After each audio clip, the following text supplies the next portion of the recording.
Hello everyone. तो आज बात करने वाला है खेसारी लाल यादव जी और आकांक्षा पुरी का एक बहुत ही बेहतरीन मूवी के बारे में, जिसका पोस्टर आ चुका है और फुल मूवी का रिलीज डेट भी आ चुका है। और इस पूरे मूवी में संगीत दिए हैं कृष्णा बेदर्ती जी, आर्या शर्मा जी, प्रियमांशु सिंह जी, तीन चार मिलकर इसमें म्यूजिक दिए हैं।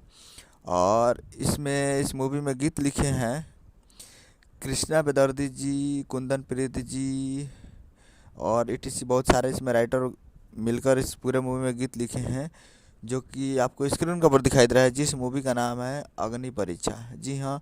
और स्टार कास्ट में है खेसारी लाल यादव जी और आकांक्षा पुरी जी है। तो बहुत ही बेहतरीन है। और ये फुल मूवी को रिलीज़ किया जा रहा है। Full movie release in on 4 मार्च 2026 को ये मूवी को रिलीज़ किया जा रहा है। तो आप लोग 4 मार्च को तैयार रहिएगा और ये मूवी को देखने के लिए।